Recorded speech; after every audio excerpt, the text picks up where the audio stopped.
And 3, 2, 1, ladies and gentlemen, boys and girls, my name is Amal, and joining me tonight I have George, Carl, and Andy, and we are the Monday Blues, proudly brought to you by Globalnet Solutions Australia, Mercadante, Woodfire, Pizzeria, Elite Plastering Group, Kami Projects, Zak Nasser from YPA, RAZ Homes, the Bottle in Pascoe Vale, and Dammo Finance. And we are here finally after a month's long wait. The Baggers have gotten up against Melbourne, 12-6-78 to Melbourne's 10-10-70 in another tight affair. Gents, we'll quickly go around the grounds. How are we doing? George? Very good, man. How good to win. It was first home game I've missed actually all year. I was went away with the fam to Rye, so missed the preview as well, but caught up on that. Well done. It was nice to get away for a little bit, to be honest, and then cap off the weekend and the end of school holidays with a win.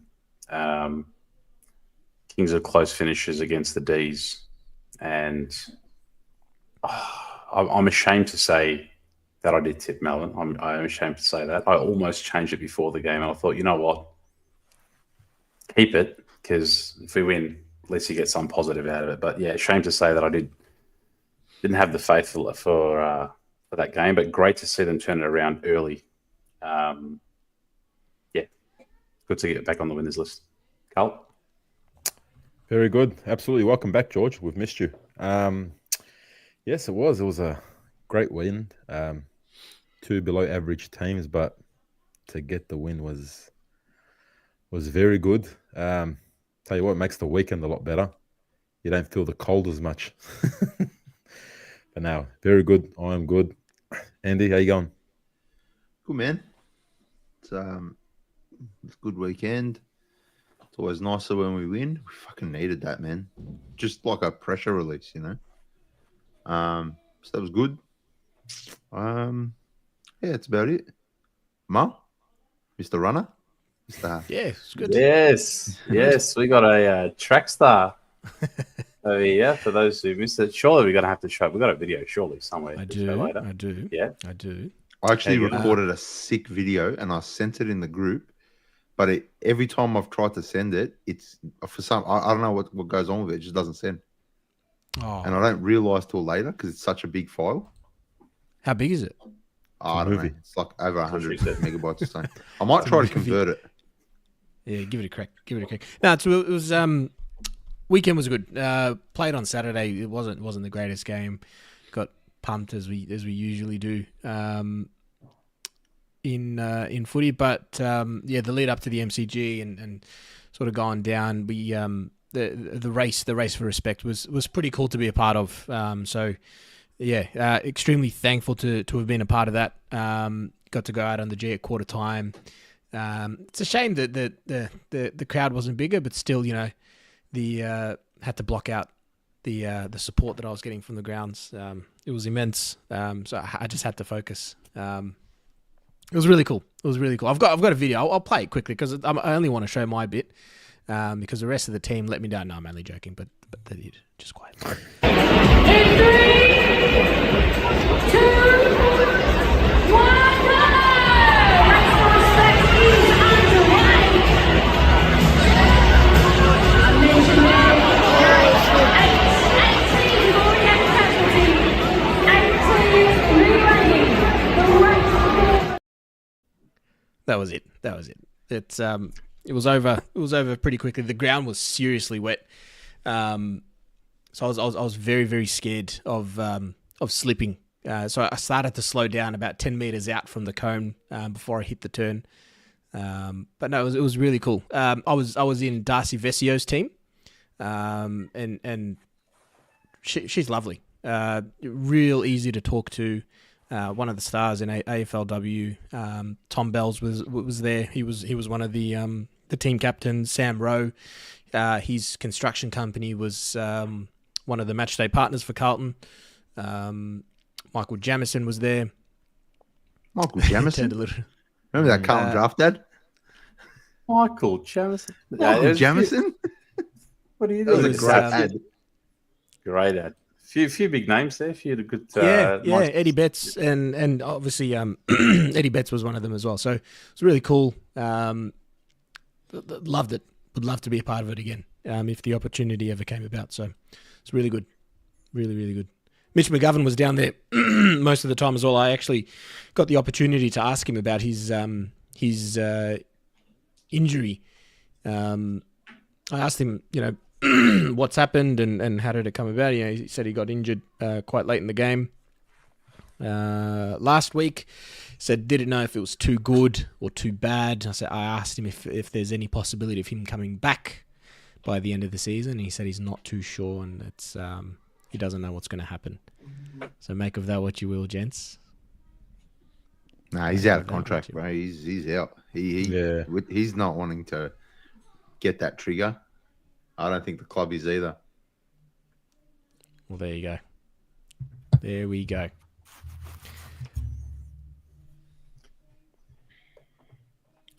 So where do we start? We won. Quick start. Charlie, I think put a few doubters. Answered back to a few of the critics. Obviously, he got the four games without a goal as well publicised. For a player of his caliber, to have that kind of run is a bit worrying, especially with some of the opposition that we were facing. Not no disrespect to him, but nice to see. Ollie set him up early. He probably could have taken it himself, but I think he sort of, he saw Charlie in space and he took that opportunity. So it was nice to get to a good start. But yeah, sharing a few comments. So thank you to everyone in the chat. Hit the like button. You boys were at the game. I missed this one. How was the atmosphere? I know the crowd, it looked significantly empty in a few patches. It is Melbourne, right? I get it, but yeah. How was it? No way there were 40,000. What was the official way. number? Level 4 was completely deserted. Yeah, there's It was no like way. 40,200 Yeah. or something. 40,869 is the official number. I reckon it was close to the 30. 30, 35. And Carlton may have added in some of those virtual seats into the number. Just saying. I don't know. It didn't feel like 30 or 40,000. You didn't get that vibe. Like, it was a close game, to be fair, but you didn't. When you're at a game and it's a close game and the crowd's up and about, it didn't have it. It was weird. It was a strange game. It was. It was good. Fun. Yeah, it was fun. It was a fun game to watch. Considering how bad both teams played in certain patches, I thought it was a fun game to watch. And, I mean, a lot of people were, like, super excited. And then there's a lot of people who are still super angry. And, I don't know. I think like I'm in the middle. I think, it's a good win. It was Melbourne. So, I'm definitely not super excited, but I'm also not super angry. Like, we won when we fucking needed a win. I think that's the main thing. So I don't think we're in a position to say whether it was Collingwood or West Coast. We've been that shit the last month or so. Well, you take what you get. Yeah. And like to be fair, you got Melbourne's they're not going great this year, but you look at they got a good side. Yeah, you got Petrarca, Oliver, you got those gone, so they still come up and beat them and you know what, the kids stepped up. So you take that on you, Justin. Andy, you pinned a comment before about the cheer squad. Yeah. Now, I was we had seats just behind the on level 2, just behind the Melbourne cheer squad. I think about every minute or two, there was one specific guy in that cheer squad that would get up, Melbourne or D Men's or something, and the cheer squad, however small or the numbers weren't that great, but whoever was there would get involved, and you would see some bays around them start to sort of pick up the chant as well. My eyes couldn't help but wander across the other side of the ground to see what our cheer squad was doing. It was nothing. Always. It's only when we score a goal. It's the only time they make noise. We were saying it during the game. Yeah. Literally, you hear nothing from them. And you're right. The Melbourne cheer squad, they cheer. Yeah, I think proper. they realise that, hang on, it's literally in our job title, cheer squad. So they cheer. I feel like our cheer squad are just spectators, not an actual cheer squad. Like they just watch it like you and I would. And then they talk amongst themselves and, you know, then, oh, we got a goal. Okay, let's cheer. But they don't actually G a crowd up. And I don't know, it's the way they want to run things. It's the way they want to run things. Yeah. CT in the comments, what should we cheer about? There's nothing to cheer about. Well, you're a cheer squad. That's what you do, irrespective of what's happening. You don't only cheer when there's an event or a if goal. you're in the or a cheer score squad or- and you're not going to cheer, don't go to the fucking game. Simple as that. That's it. Tell them, Carl. And it's a far cry from what I remember it being, especially the Princess Park days, Optus Oval days growing up as well, man. It was up and about the whole game, and you'd have individuals in there rolling up the crowd. And I just remember going to all those games, and it's almost like the fans got the players over the line. But yeah, it's a bit of a case of just do better, right? It's and that's exactly right. As only Carlton said, make an atmosphere, right? I've been lucky enough to attend a number of different sporting events around different continents around the world, and man, there are some atmospheres that, as much as I love AFL, it wouldn't even come close to some of the atmospheres that I've seen, and that's generated by the crowd. It's generated by the crowd. I'm convinced there's been some times where we've got fake crowd noise coming over the MCG or Marvel speakers. They do, 100%. They do. They do that with the Queen thing. They do, and the White Stripes song? Seven Nation Army. Yeah, they use fake at the crowd start. noise.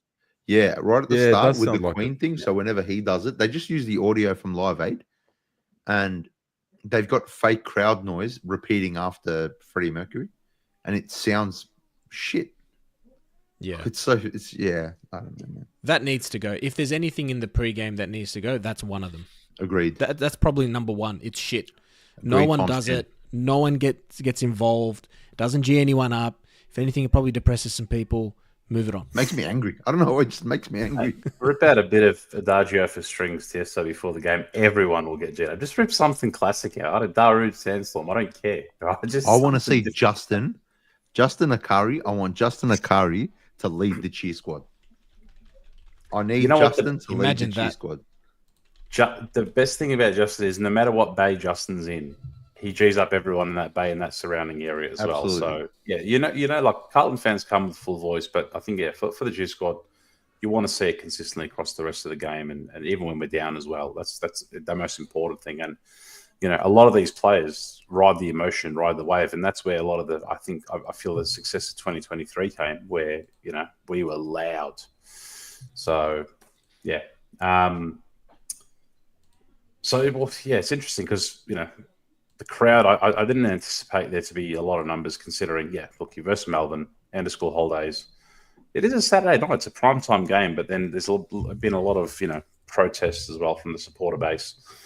So it's probably what was expected. There was going to be a few empty seats. What a track! Blue What Bay, a track!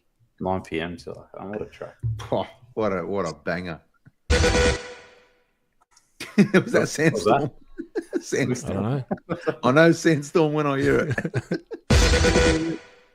Yeah. Only teasers only. We're going to get bloody done. Teasers only. But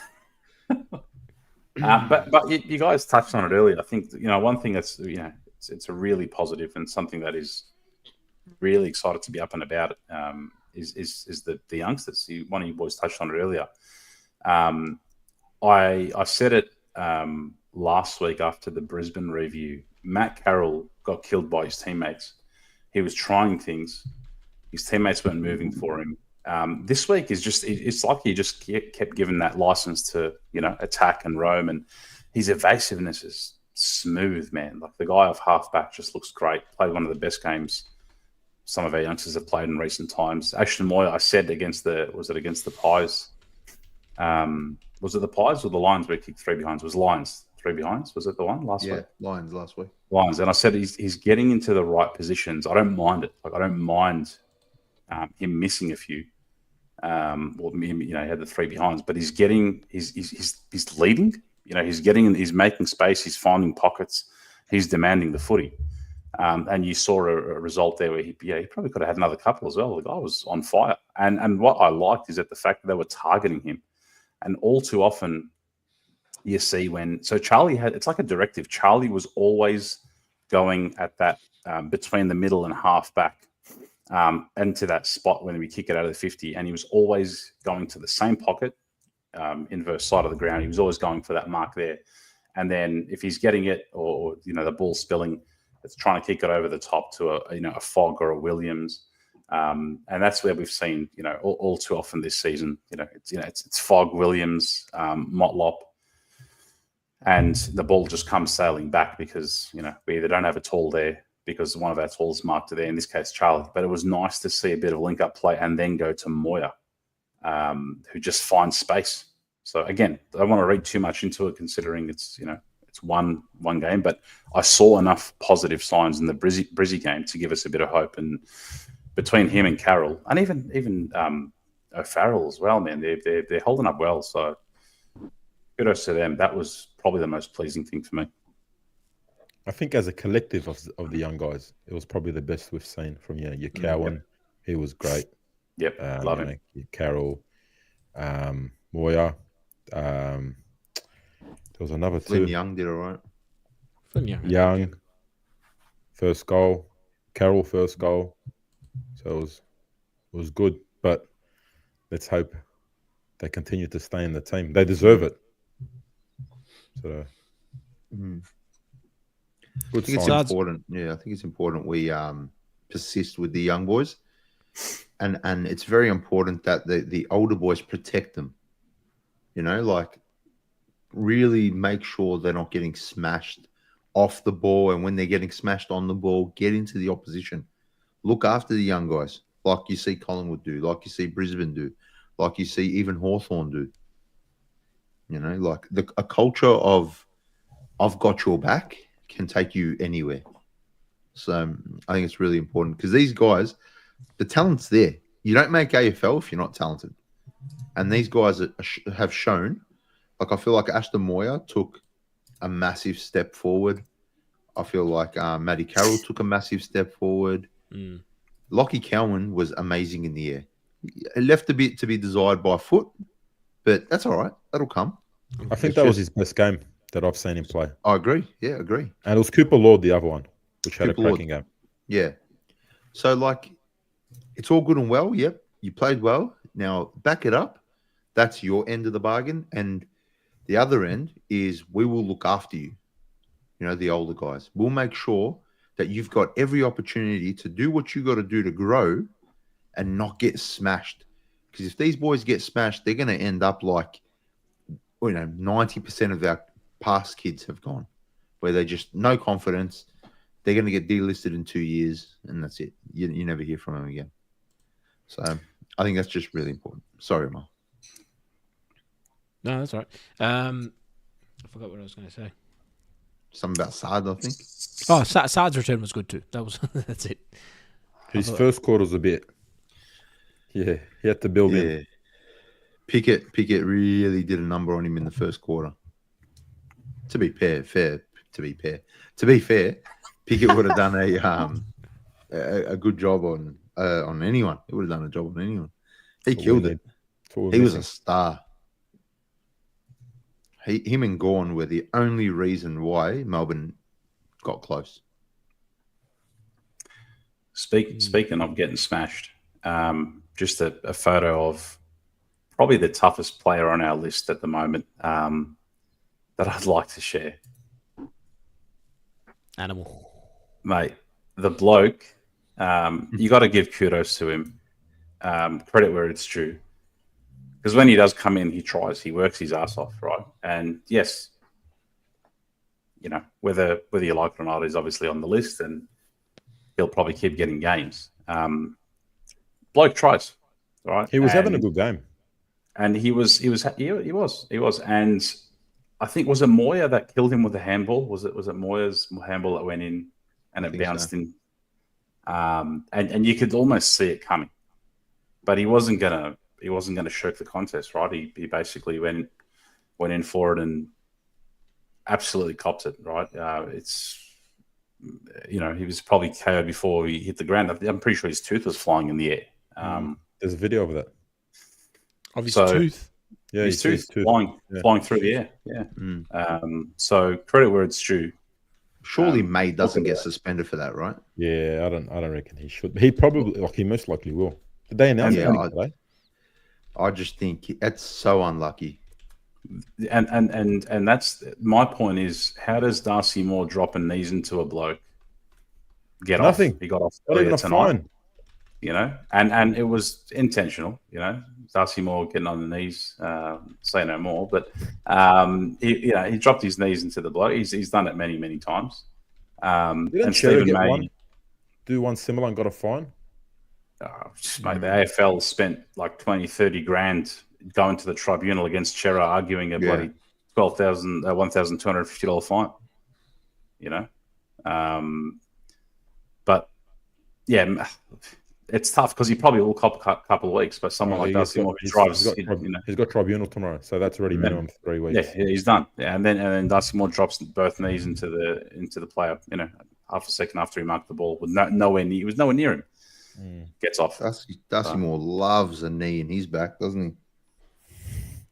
If you know what I mean. Getting on the knees, you reckon? Loves dropping to the knees.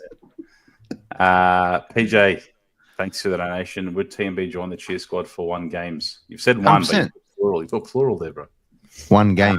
Come on, bro. Mate, this guy's in charge of people's bank accounts. Jesus. We'd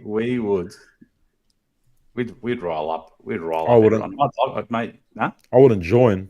I'd run it for a game. For a game, yeah. And then the club be like, yeah, too much security was called too often. No, we can very capable of ask the people around us. There's a few that are fans, a few that are not so keen as well, but they'll tell you we're noisy. We had a lady leave on the weekend, Andy. Yeah, it's funny. I think what happened? She thought. I don't think she thought that I was with you. Because I was losing my mind. Carl just lost his mind. I think it was the 3rd quarter when they got on their run. Yeah, and she kept talking to me. She was a lovely lady. She actually was a lovely lady.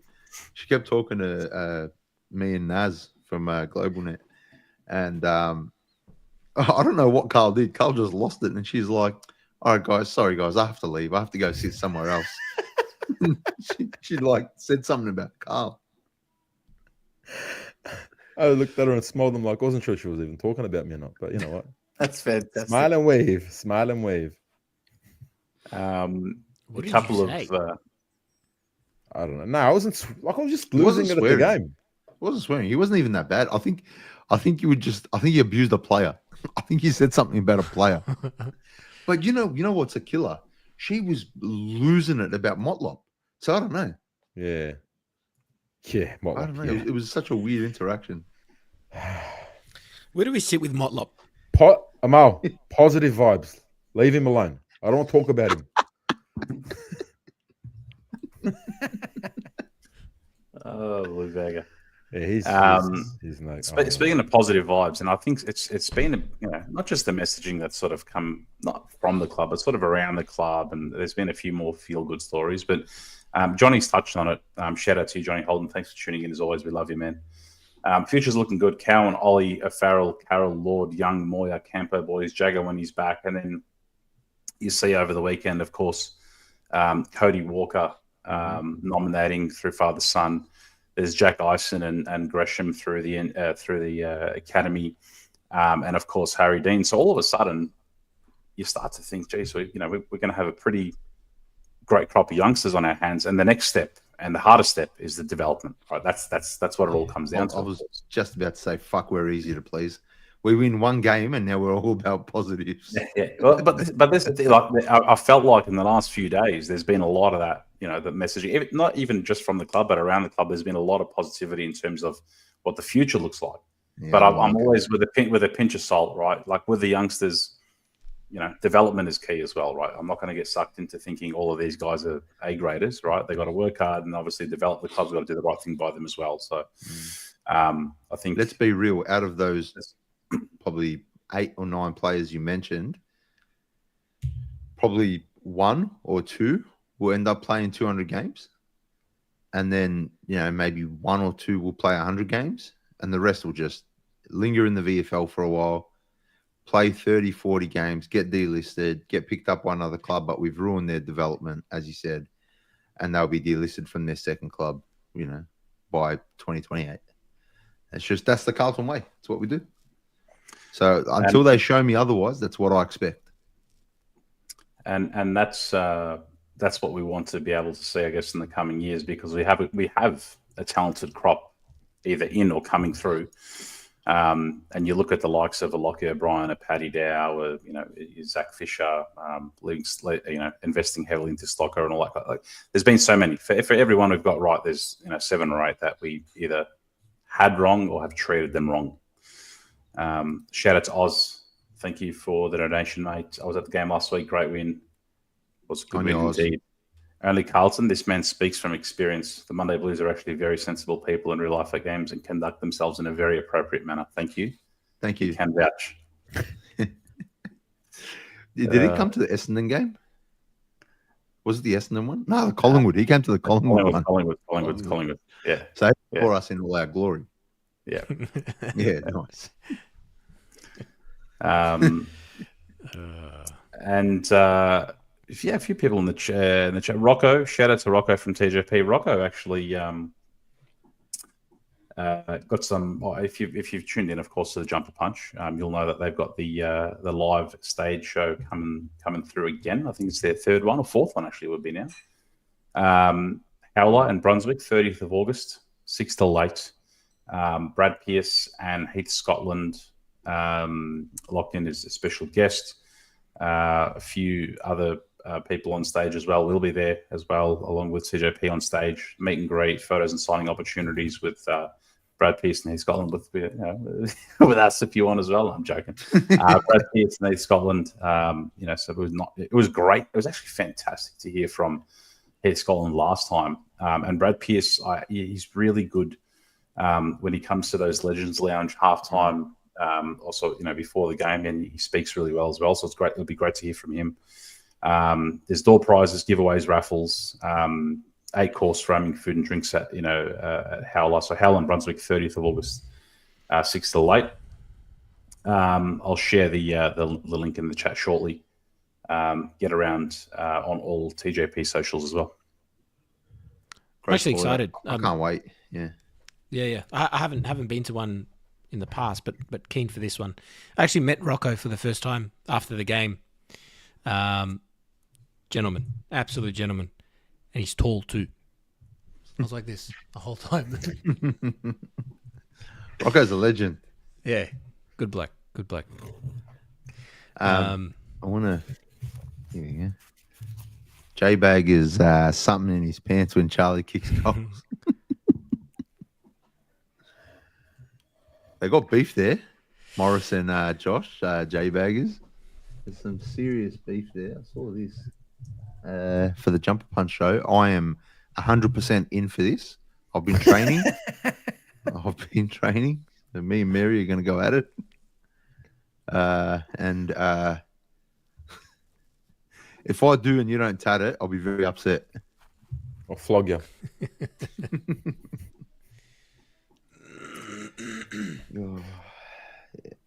Big shout out as well to before we go through the game. Sponsors, of course, you got to catch up with Naz at the game. Shout out to Globalnet. Thank you, Naz, for backing us, and as well get around Naz for all your business IT solutions. All the contact details are in the video description. Mercadante, Woodfire, Pizzeria. Carl, the address?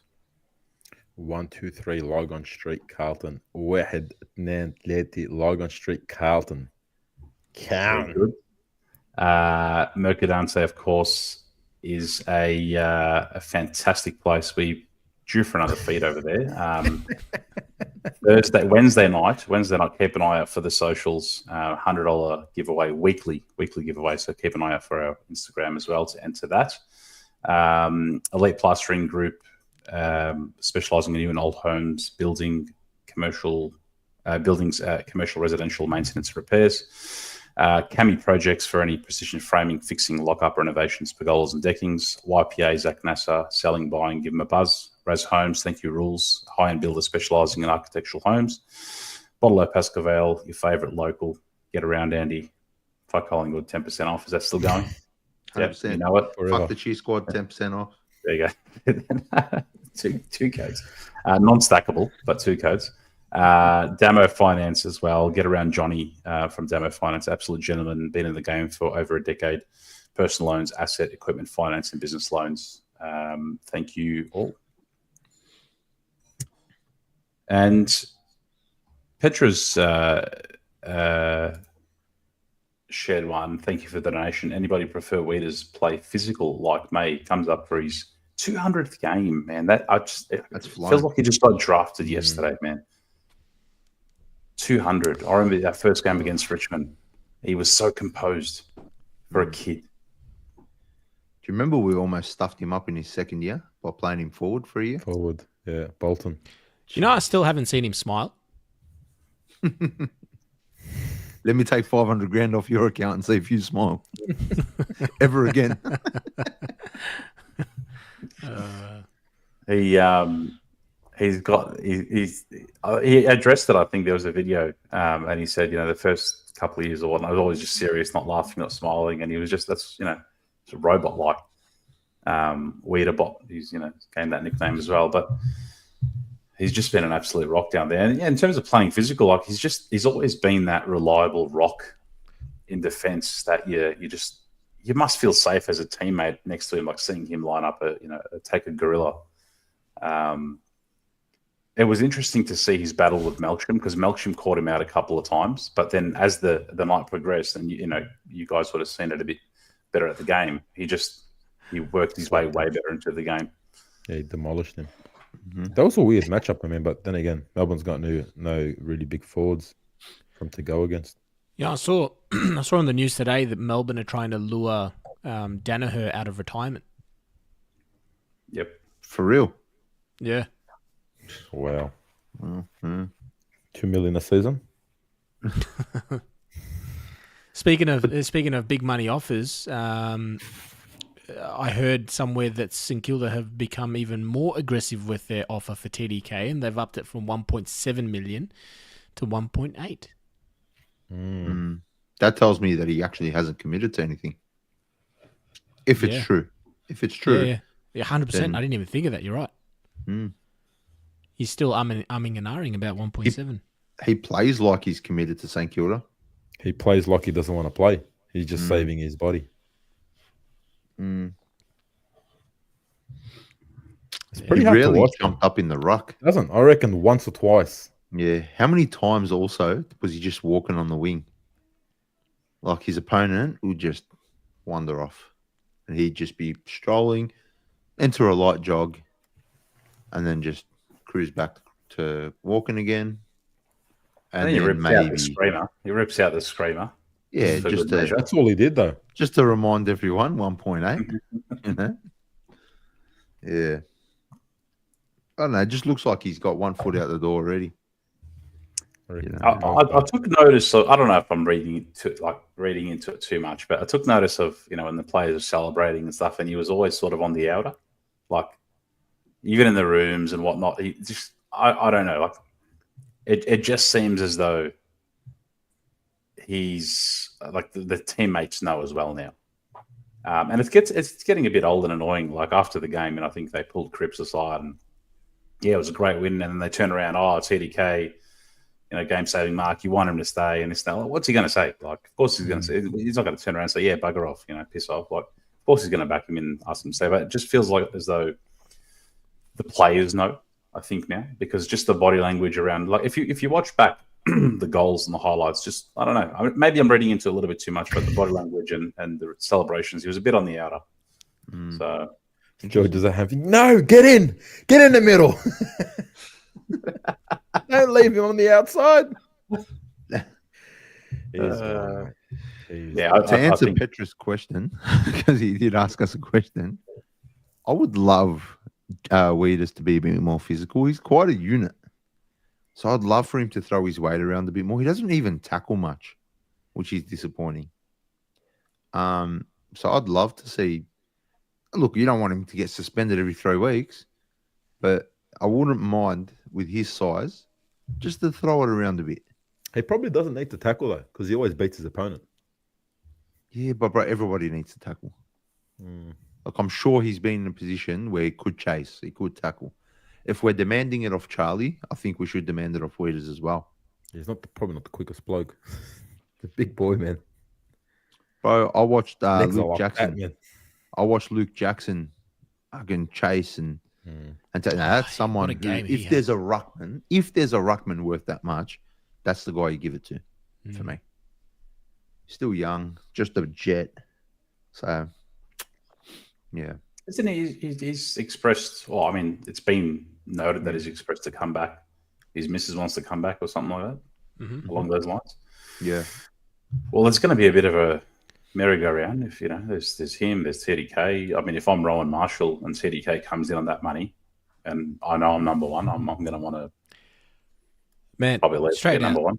Straight. I don't know how St Kilda can get TDK and keep Wangani Malira in the same team. I reckon he's gone. Bro, they got no one on big money though. Who's on big money there? Yeah, but still, Wangani Malira had 36 and 2 on the weekend. Or 3 goals or something like that. And he His regularly last couple of does weeks, it. his last couple of weeks have been huge. These kids are absolute shit. The best kicks in the league. Andy pointed it out to me. See Heaney's stats? What a game. That's 34. 5 Brownlow votes. 5 goals. Yeah. 85% efficiency. 34 touches. 5 goals. What a star, man. Who? What a star. Heaney. Heaney. Jeez, 5 goals. He regularly pulls those ones out though. And I need him to have a bloody good end to the season because I've got his Brownlow predictor. So Yeah. I'll do like 2 of them. Well, you know what I've got? And I was going to sell it for $10, but I kept it because I'm like, it's just $10. I got a Fremantle Premiership predictor. Hang on to it. Hang on to it. I'll tell you now. Tell you what. Me in purple and green will come knocking on your door September, last week of September. I've said it all year, man. There's just something about this Freo side.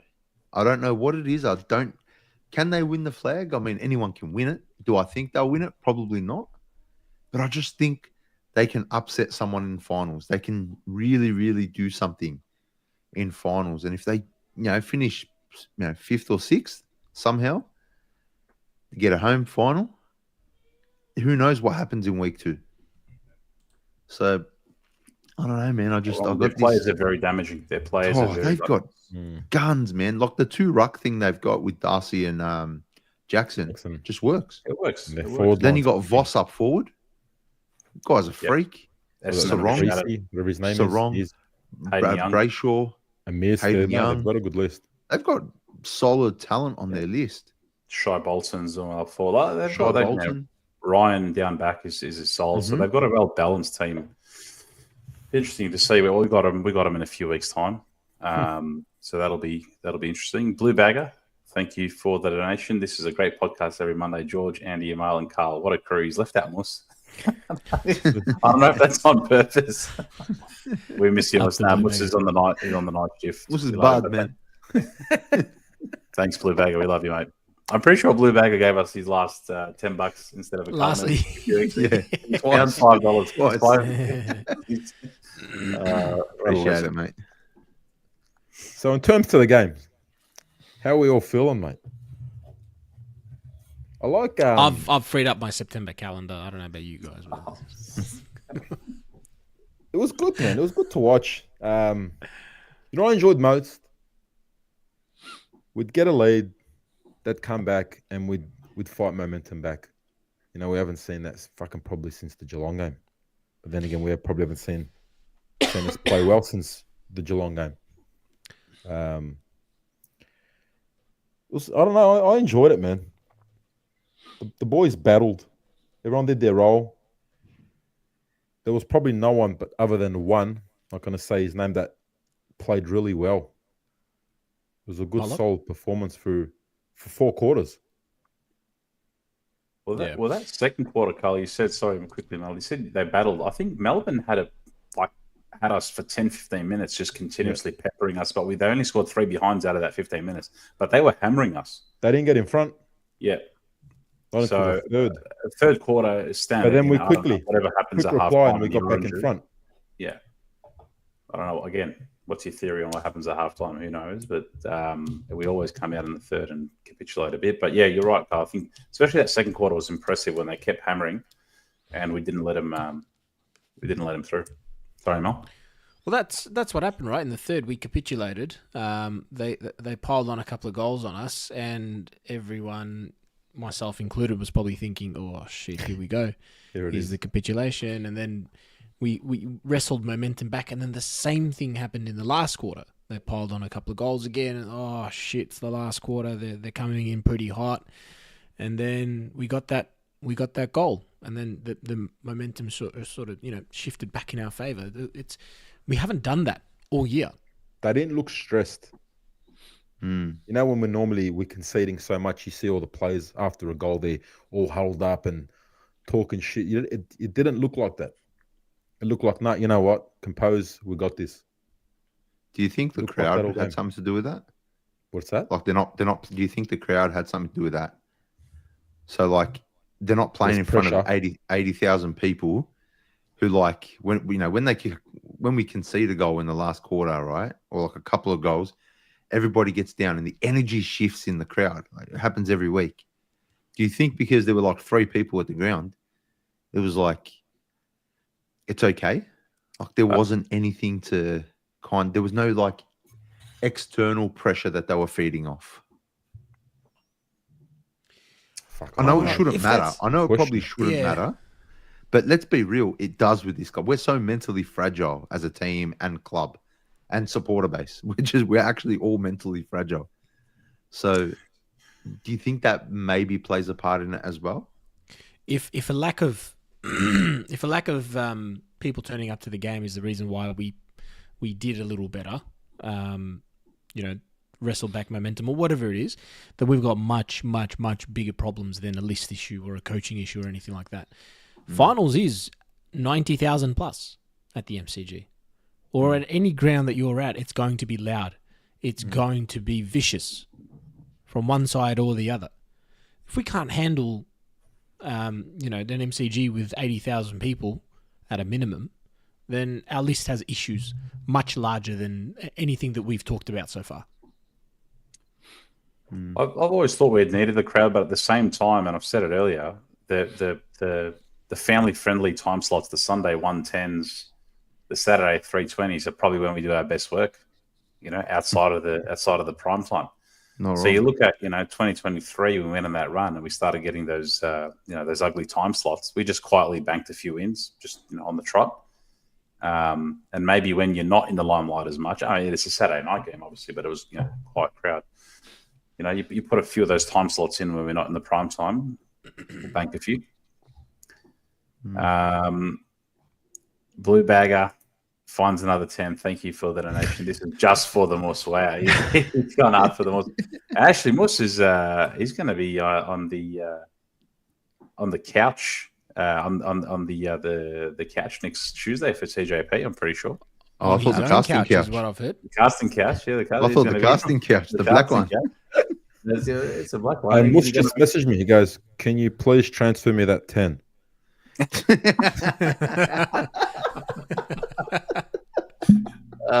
Thanks, Blue Bagger. Being purple and green, thank you as always. Thanks for the 10. You only won because of the orange socks. Confused the heck out of the Demons. Work the treat. Orange socks for the Blues forever. It was Melbourne's skills were pretty deplorable as well. Hey, like that was They're not a good side. You know what was on point from us? The handball game. It was much better flow. We usually fuck that up real bad. Shout out my cousin Naeem, who was sitting next to him. I just kept telling him, mate, I'm not worried. I wasn't worried. I was not worried. I said to him, I think at halftime, I go, look, they're good enough to kick 3, maybe 4, but they're not good enough to kick 5. Well, they were up by 3 goals, I think we were. And they kicked 3 or 4, but they didn't kick the 5th. And then I said the same thing in the last. I go, bro, they're going to have to kick 3 goals to get even. And then we'll kick one more. So they're going to have to kick 4. And I'll tell you what, that bullshit I spun actually played out. And then I got to within 2 points, and Andy looked at me like, oh, no. But it was good. It was a good win, man. Shout out Naeem, absolute legend.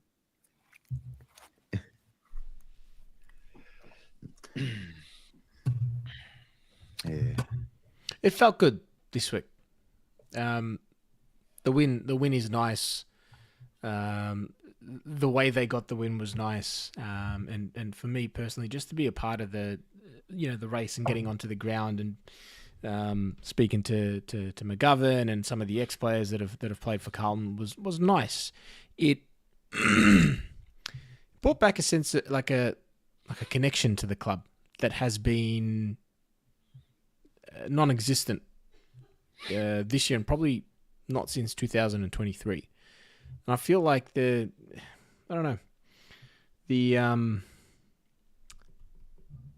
lack of, I guess, player engagement that us as fans have is probably played a part in that sort of resentment or that alienation of in between fans and player and club.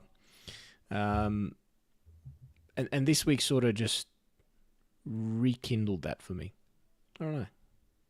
I don't know if any of that made sense or not, but I just feel like the more we've lost that connection to the club as a supporter base and as a fan base, and I don't know how to get that back. But this week and what I was involved in was nice. I'm gonna lie, Mal. There is a little sparkle in your eye today. Okay. You do look, but it's true. Like we, no matter how much we resent, no matter how much this club puts us through, we love winning. And when you win, just things are just better. Everything is just, just a little bit nicer. it would have been different. Mus was on. It would have been. But Mus called me today. The bloke was depressed about us winning. No, he wasn't. But he's like, bro, we just beat Melbourne. I'm like, yeah, but we won. Like, if we lost, you'd say, yeah, but we lost to Melbourne. Yeah. So what do you want us to do, mate? Yeah. Do you know what I love? I love the message when we were 3 or 4 goals up. Melbourne kicked 1 goal. He's like, beat the traffic, go home. Yeah. he's so depressed. No, but Mel, I'm with you. Like growing up and being able to go to the training sessions and just openly accessing the club. And then I remember Judd. We lost you, Georgie. Lost Georgie. Car park. Hey, how you going? Like, it was Lost you. Go back. We missed everything you said, Yeah, Georgie. you're right. I was just saying. Okay, I was just saying the accessibility to the club. Lost and the Georgie. players. No, I'm joking.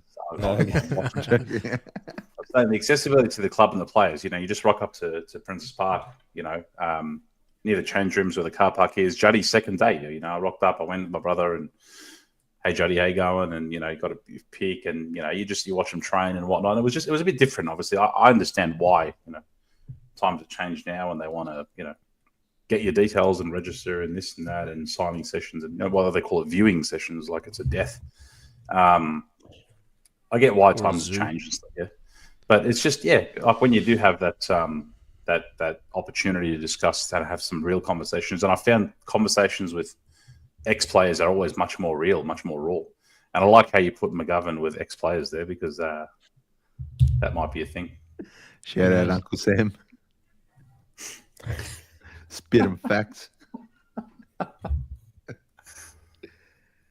You know what I loved, and was honestly probably the highlight of my night for the first time. And this might be really amateur of me, but we had donuts after the game.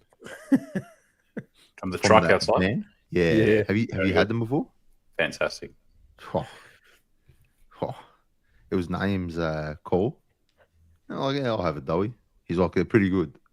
How good can a donut be, bro? Like I've No, had they're many donuts. they're great. in my life. Oh.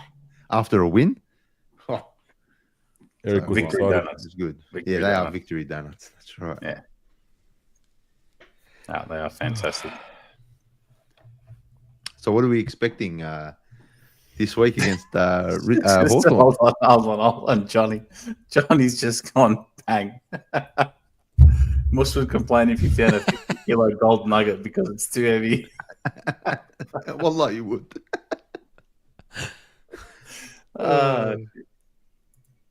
Oh god, it's fantastic. It's funny because it's true. Quickly, what do you make of Charlie's game? Charlie, just really quickly, he had 3 goals. His first half, he had 10, 11 kicks, I think, up to half time. Went a little bit quiet in the second half, but obviously he set himself up well. You know what was the most pleasing for me? There was that time, I think, at the 50. He had the wheel and go, and I'm convinced that 1 out of 15 of them works out for him. The last time I remember him hitting one of them was against Sydney at the SCG, like 2 months ago. But there was a shot, he backed himself with a drop punt from 50. Please And look I- at Justin's Seen it. message. I've seen it. Justin, you killed me. Uh, Oh my god. Yeah. say no more. Bloke's gonna get us rated, man. Yeah. We missed the donation actually here before we talk about Charles. Do we share this one, PJ? Amal, you're doing the coin toss Thursday night. He's done everything else. They're going to go to the tuned. coach's I'm- box. I'm all sitting behind Voss. I'm ticking off all the bucket list experiences. That's so funny. It's brilliant. Runner next week. I actually thought Charlie's game was all right. Started off really well. And then that clutch Yeah, just goal the at the touch end. went quiet, but it was good. Yeah, but he presented and it's everything goal, we kind that of last want. goal. Yeah. So I mean, considering he usually gets done by Melbourne. Melbourne's defense usually puts it over him. May and especially May, but May and Lever usually have got the wood on him. Yeah. So I mean, he would have gone into the game thinking backs against the wall historically. So I thought, it was a good That's game. why that first goal was massive for him to get. Absolutely. Needed it. Absolutely. Came real early too. It was good. He came early. Cripps, one of his better games for the year as well. Hey, it happens. It happens to the best of us.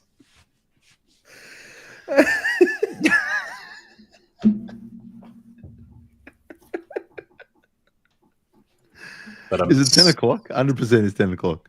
It's Uh, not. we're- yeah, we're almost. 1 minute off. 1 minute away. Go on, Amal.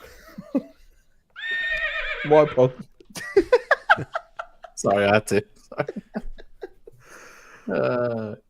Shit. Oh, man. What were we saying about Cripps? One of his better games for the year. I agree. Didn't try to take on the whole team.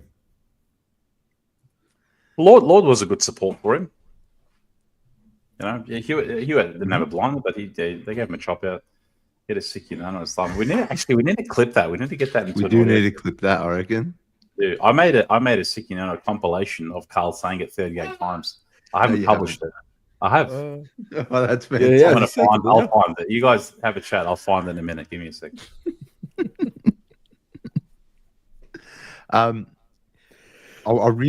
So there was one player I really want to talk about. We touched on him earlier, but Ashton Moya, right?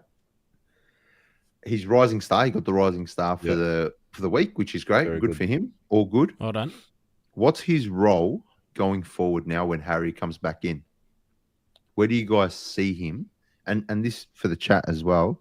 Where do you guys see Ashton Moya, and where do you see Charlie? Where do you see Harry in that dynamic? If all three are playing at the same time. So what do you guys think? I don't see it. I don't see the three. I don't. If TDK goes, Moya is in. Pito as sole ruck. Mackay to chop out. Yeah, but where does he stay? Forward still. So you still have your Forward, Charles, Harry, and Yeah. Moya. Yeah. I don't know. Just It's interesting Because that's what we did last year, and the year before that. TDK would come into the ruck and then jump for playing the forward line after it. Was Pito playing in the final series? I can't remember. last year. Yep. No, not last year. The year before. He was, yeah, Yeah, he was. He had We that. beat He had a Melbourne. really good first quarter against Brizzy, I remember as well. Up at the Gabba. Yeah. It's going to be interesting to see like what we I think do. one of them leaves though, Charlie or Harry. It won't be Charlie.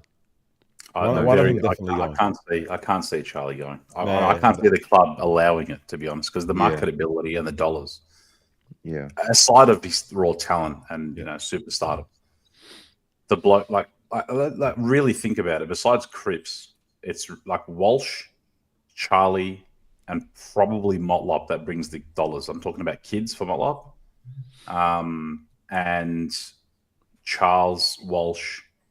Obviously, besides Cripps, that are bringing in bums on seats, dollars, memberships. From a marketability perspective, Charlie's a lot more marketable than Harry, but he's also he's a freak when he's on. So, interesting to see how we're going to line up. If Harry does end up going, and you'd hate to see it, but if it happens, whether it be Sydney or someone else, Charles, Moya. Looks like Lemmy's, Port Adelaide might be interested in him apparently, whether we persist in him or, give him a 1 year or he's going to leave untried. Whether we've been linked to Bailey Fritsch, whether we go for someone left field with a second or a third rounder, whether we, obviously Kemp is coming back. You'd think. I think we'll line up a little bit differently. Rocco's just going off in the chat. Lucky Motlop brings in the dollars because he doesn't bring in the goals. Ain't that the truth? Ain't that? You're not wrong. You're not wrong there, Rocco. I know we've said it 100 times, and we don't really want to talk about him and all that. I'm going to say this for the last time during the year. Motlop's a fucking spud, man. He set up a goal in the first quarter where he turned it over and Melbourne kicked it. Yeah, I was going to say for Melbourne. Yeah. He set one up. Yeah. It's just not working for him. It's just not working for him. Like, no matter what, even when we're his teammates around him are doing okay, it's not working for him. At ground ball gets, tackling, some forward pressure. Just there's certain things that nothing's really coming off for him. Like I'm looking around at some of his plays and tackles aren't sticking. He's getting bad bounces. He's not really. He's fumbly with the ball. Whether it's a confidence thing and he just needs to reset. A month in the twos and then come back next year after a good preseason. Who knows? But things are just not working for the guy. And that's shout out Bocek. But he runs and tries hard. Give me that money, I'll fucking run and try as well. That's exactly right. Effort, right? Effort is a non-negotiable. Yeah. But when you're paid to kick goals, position yourself. And I was watching the contest. And his positioning, sometimes he's just out the back waiting for a cheap one. He's always. I said that about 4 times to Carl.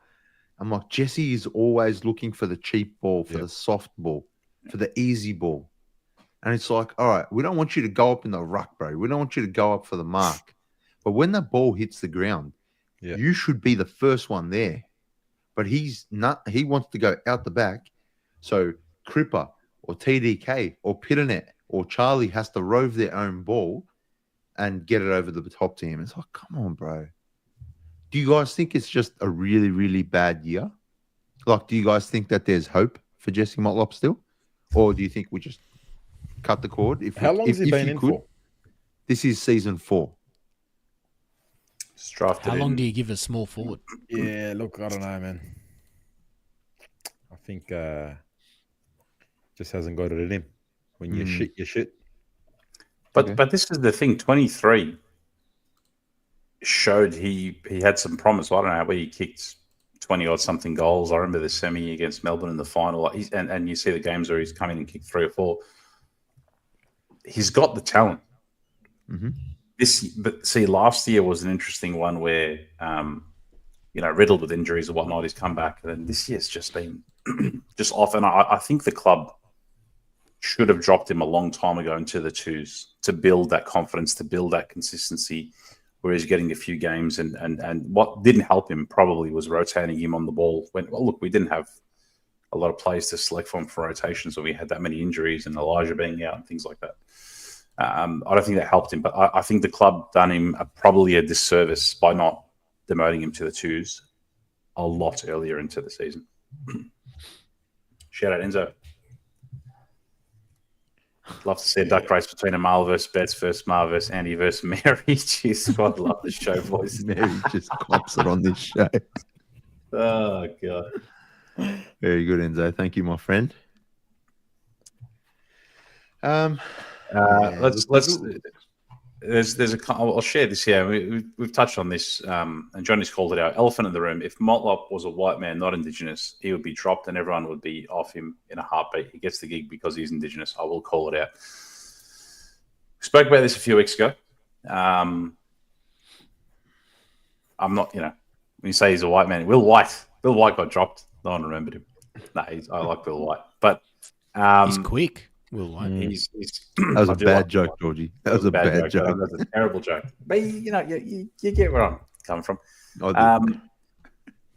It was actually very much discussed, and we're not talking about just us. This was very widely discussed amongst the supporter base around Sir Doug Nicholls' round, when he was probably in the worst form of his career. And I think Zach Williams was out that game, and we had to have a bit of, potential representative from the club to showcase, the Guernsey and the marketing and at the game. And there was the 2 weeks. There was that game, and there was the Bombers game, or another game where he kicked one where he had the crocodile celebration. I'm still of the belief before things got really bad, he should have had a spell. Marketing, no marketing. And I'm convinced when it comes to marketing in this club, like I don't give a shit what anyone says. I reckon we carried Murphy and Betts to their milestones because they were sitting on a shitload of merch. And they happened to be literally the last round. And when it comes to marketing and trying to get, extra dollars, extra sales, this club will fucking sell its soul for that stuff. So I'm firmly of the belief. This is just for clarity from John Holden. So he's not coming from a racial point of view, from a racist point of view. John is probably one of the best people you'll ever meet in football. Can I just say, doing this potty has allowed us to meet some amazing people. Our chat's one of the best chats ever, and I've having the privilege to meet John. John's an absolute gentleman. I can listen to the bloke talk all day. Because when John talks, people listen because what he says carries weight. He's very experienced, very knowledgeable in the game, but he's also got great stories. So meeting John, been an absolute privilege and one of the nicest blokes you'll ever meet. So absolutely legend. Well, do we do votes for the first time all season? Probably. It's been a while. Yeah, it has been a long time since we've done votes. We are the most, if we were actually giving out an award for this, the person would win on 4. Be like, awards? What award? Carlton takes the trophy home. We get it engraved at Glenroy Sports and Trophies. Mussel complain it's too shiny. great place. Oh, what? I'll get the gold one.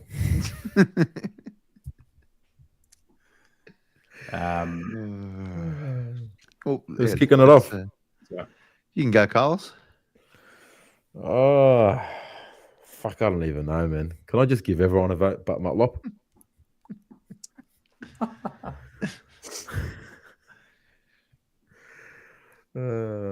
What's I'll 6 go. divided I'll by go. 21?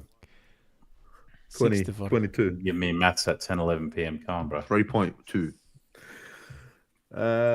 My one vote goes to Got a Mal doing the math in his head. I can see Mal doing the math in his head. He's like, shit, he was actually pretty close. my one vote goes to Matty Carroll. Hmm. Because for all the things George is gonna say, and if he doesn't, he's seen the game. Matty Carroll, fuck, you know what? There was a lot of. I want to give it to the kids. All the kids had good game, but then again, you know, Cripps had a good game. Been a while. 1 to Carroll, 2 to Cowan. Yeah, 2 to Cowan. I'm giving 3 to Moya to step up, kick 4 goals. They're my votes. Kids done well. Go out, I guess. I'll go Cowan with 1. I'm going to give Moya 2, but he probably deserves a 3. But I'll give him 2.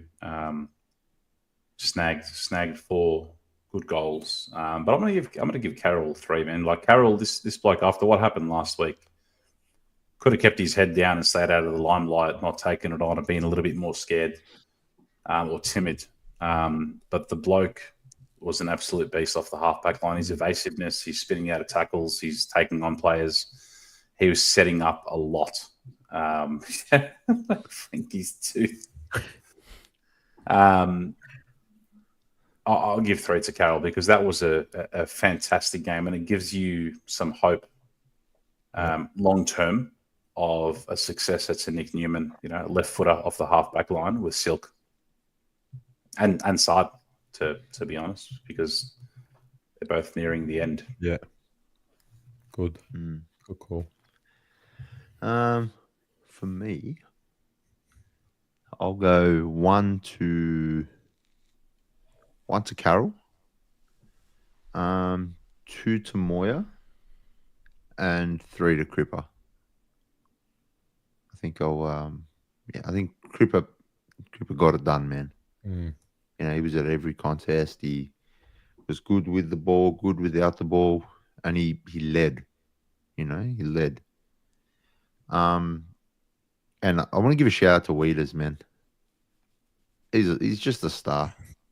It's good that he's back in, found a little bit of form because, it's not form if it's just one game, but it's just a good game. But he's been pretty down as the whole team has. So it's good for him, I think, to get a good game under his belt again. Amal? Very good. Being purple and green, 3 votes, Amal's sprinting technique, including crafty early turn. I did hit the cone. I didn't turn early. 2 votes, Frankie Evans for the face sacrifice, and 1 vote, Wiedering for not smiling. Well done. Loved Matty Carroll's game. Loved Cowan's game. So the 1 and 2 sort of tossing in between them. We'll just say Cowan for 1, Carroll for 2 because he kicked his first goal, playing off the half-back. Well done. And 3 votes to Cripper, who went back to Cripper levels, which is good. Very, very good. Moya, honourable mention. Do more, son. I'm since his first game against West Coast back in, it was last year. It was around this time last year when we were struggling for people, and Moya, Binns, and Cooper Lord came in.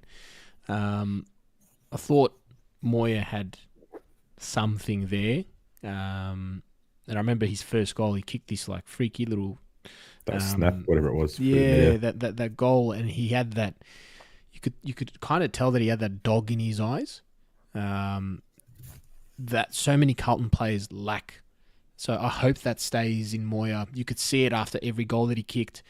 I'm really, really excited to see Moya develop over the next couple of years. I don't know if anyone watched the replay back. But Buckley, who was commentating on the game, said that Moya, what's it called, changes what foot he kicks on. So he was talking about it all game. He changes each set shot. So one set shot off the left, one set shot off the right. I'm like, what the heck? It doesn't matter where he's kicking it from. He will always alternate. I thought that was pretty cool. Pretty great great skill to have, yeah. So.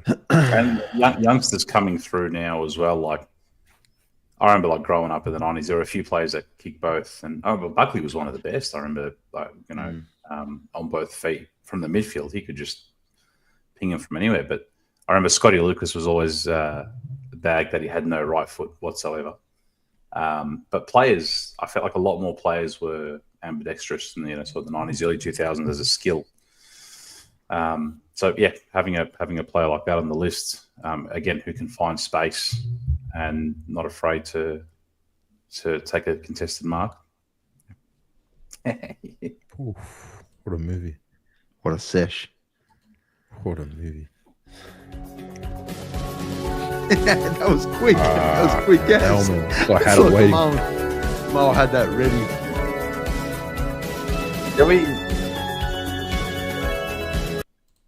Beautiful. Should we just pop that on the intro? Like, make an intro vid and just have that? We should. That and maybe also this. Oh yeah. I've got a surprise. Maybe some of this too. Sorry, headphone users. Sorry, anyone with their mum in the next room. Only Carlton's called it. I've got a surprise for you at the end of for everyone at the end of the episode. So stay tuned, mate. For right at the end, we'll reveal. What are we talking about? Green. Yeah. Views on Nick Haynes and Flynn. I love Nick Haynes. Very good. Flynn Young has a penetrating left kick. I love it. He can control the trajectory really well, which I really like.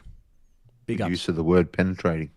Yeah, I was going to say, very descriptive. Yeah.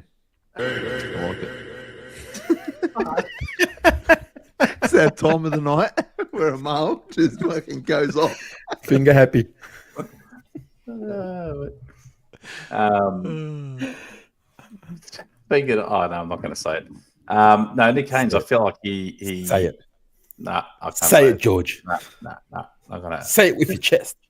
That photo I posted in the group chat yesterday, talking about finger happy. The you know which one I'm talking about. And you know which one I'm talking about. You're on your own here, mate. You're on your own here, mate. No, I can't say it. Don't bring me into your filth. You know what I'm talking about. The tweet. Anyway. Oh, that was brilliant. Yes. I'm not going to say it. I'm not going to say it. Why can't we? Can we post that? No, we can't. We cannot. Can we post it edited? I don't know. Let's sleep on it. Let's sleep on it. I don't want to sleep on it. I want to show it.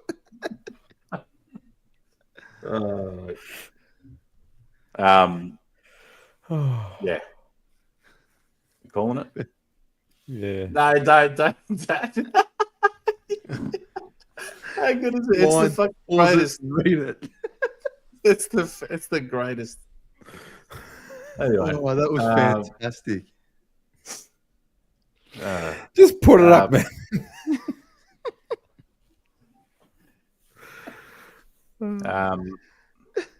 Any other what did you search to find that? Don't worry. Don't even worry. George was there, bro. George was the finger. Oh, I don't know. I don't know if we talked about this. It's easy to just put it up. Jack to Collingwood. Carl, fill us in. I heard, don't shoot the messenger. I heard it's a done deal. 5 years.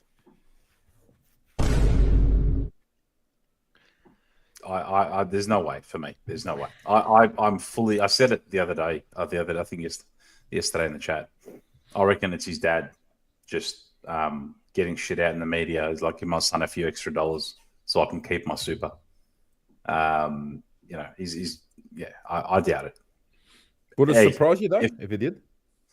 If it happened, you mean, or if he put it out there? No, if he did go. It would surprise me. Absolutely, it would. Just Look, because of his dad I was said it. cleaned up. I said it months ago. I reckon the club's will offer him unders purely because of the fact that they're going to use the 3-generation Silvagni thing against him. Come on, you know, your dad was here, your grandfather was here. You got to finish your career with the club. You're going to be a one-club player, and they're going to give him what they're going to give him. I don't think they're going to give him overs. I think they're going to try and use that against him, right? And when the club, at the end of the day, right, it's dollars and cents for the club when it comes to salary cap and, you know, with structuring deals. They're not going to look at the surname. They're going to take that out. They're going to take that out of it. But really, they're going to use it against him and say, hey, you know, you love the club. Your name's on the wall. You're a part of the history. Yeah. You know. But hey, look, if he goes, and that's the thing. So if as Zizi said, if the deal's good and it's potentially an extra year. But do you think Graham Wright gives a fuck who he is? No, I don't think he is. But I think they will use that. They will weaponize it in contract negotiations. I fully believe they will have to. As a business, they'll say, try and earn. And Graham Wright was well publicized in terms of when he was renegotiating. Was it the deal for Cyril? Was it Cyril at Hawthorn when Jason Dunstall cracked it at him, saying not $1 more? Yeah, I'm pretty sure that was when he managed to. I think it was Cyril, where he wanted an extra 50K, and then I think he got him down to 15. And Jason Dunstall, there was silence on the end of the phone. There was an article about that. So Graham Wright is, will be well publicized in terms of when it comes to renegotiating. Holding the line, but I think they will weaponize that, the history and the lineage sort of against him when it comes to contract. Not against him, but they'll try and use that as a bit of emotional blackmail. I think a lot of players are about the money, and fair enough. Right, that's your livelihood. You do what you need to do. I don't think Silvagni is the type of player, given his history, his connection to the club. His granddad and his dad played at Carlton. I cannot see in what multiverse Silvagni leaves Carlton. He might be offered more. He might be offered 100,000 more, 200,000 more at Carlton with an extra year. Absolutely. God knows we've got that many players on mega bucks. We can't afford it. But surely a player of Silvagni's ilk, heritage, lineage, etc., does not leave Carlton. It's the name Silvagni associated with Collingwood Football Club. Like when they say, number whatever, Jack Silvagni playing for Collingwood, like that. Oh, I guess. Can I be honest? I actually don't give a fuck what he wants to do, bro. If he wants to go to Collingwood, fuck off, bro. If Collingwood's offering you money and you want to chase money, well, I don't blame you. Go, fuck off. For me, I don't give a fuck about a surname anymore. I think the club has to be fucking ruthless to win a flag. And if that means getting rid of a fucking surname from the club, bro, who cares? Who cares? These players, bro, they get paid so much fucking money, right? And yes, he loves the club and this, that, and this, that. But if he chooses to go, bro, I hope he stays. I love Jack. I hope he stays. I don't want this to sound like I don't like Jack. I think he's fucking great. But firstly, when's the last time he played a full season? Right? When's the last time he played 4 or 5 in a row? He's always injured. So he's a fucking liability, firstly. And then secondly, bro, all right, you got a famous... If it wasn't for his surname, he probably would have been delisted earlier. Yeah. The same way they did his brother. So if he chooses to go to Collingwood, everyone's going to say, oh, no, the club stuffed up and the club should have done this, the club should have done that. Bro, fuck it. Let him go. You want a flag or you want a Silvagni in your team? Exactly right. Exactly right. But it's not just Silvagni though. He's actually become quite a key part of our backline. Absolutely. He's shown that this year, and I agree. Absolutely. I agree. He's been in and out of the side this year more so than most. It's more.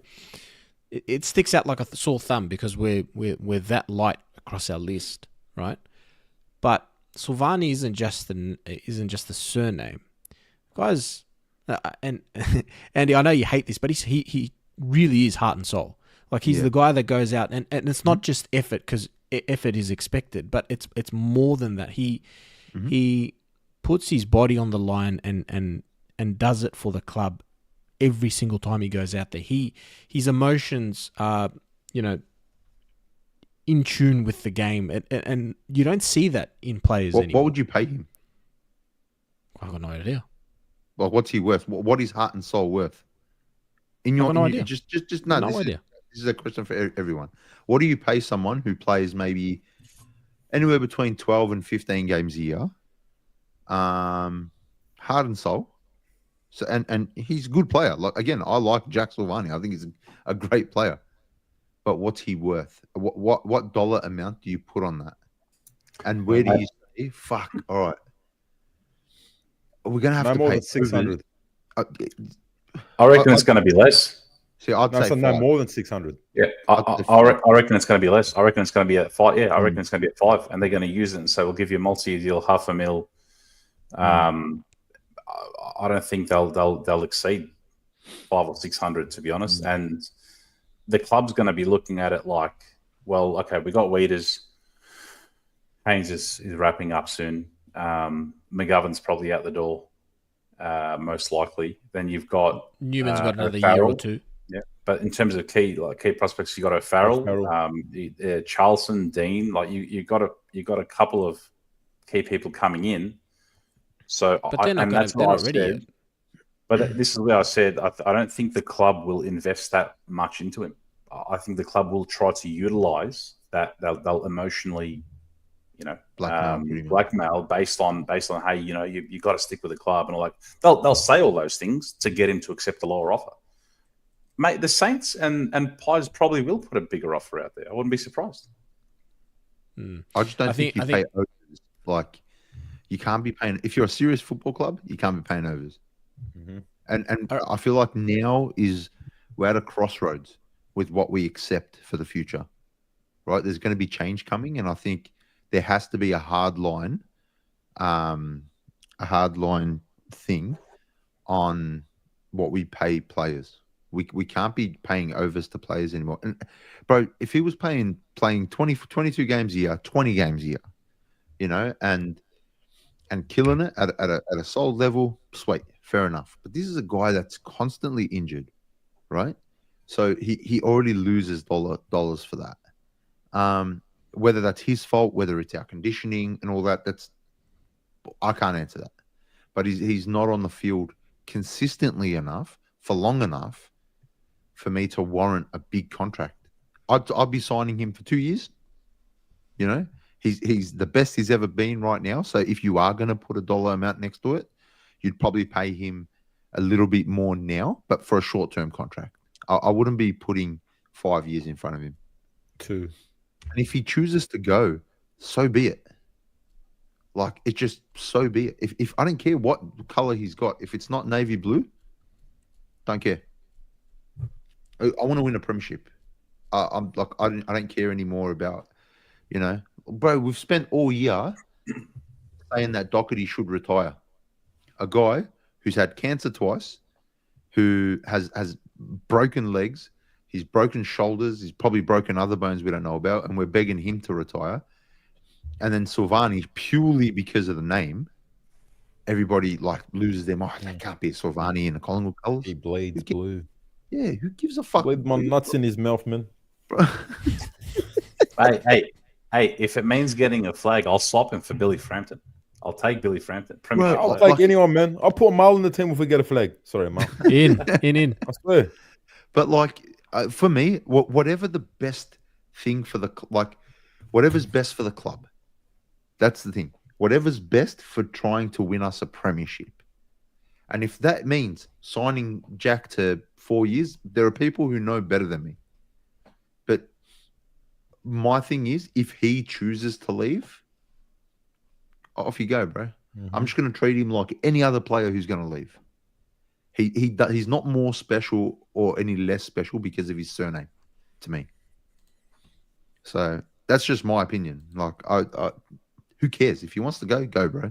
I hope he stays. I love Jack, and I hope he stays, and I hope we compensate him fairly.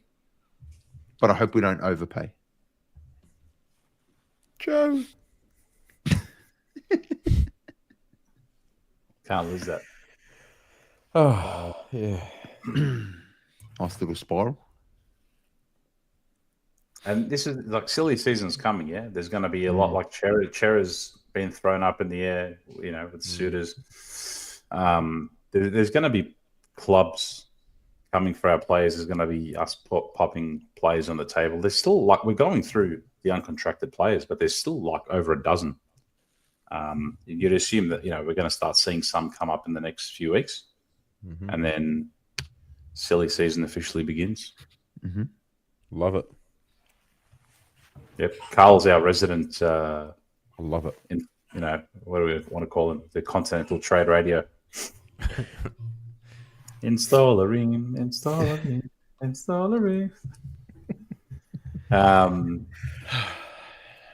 Yep.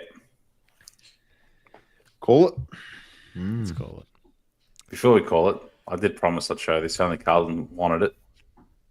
Didn't know I had it, but I remembered that I made this for a laugh. How'd you find it? I found it. And before we go, But until then, it is sayonara from the Monday Blues. Take it away, Carl. Sicky now. Sicky now.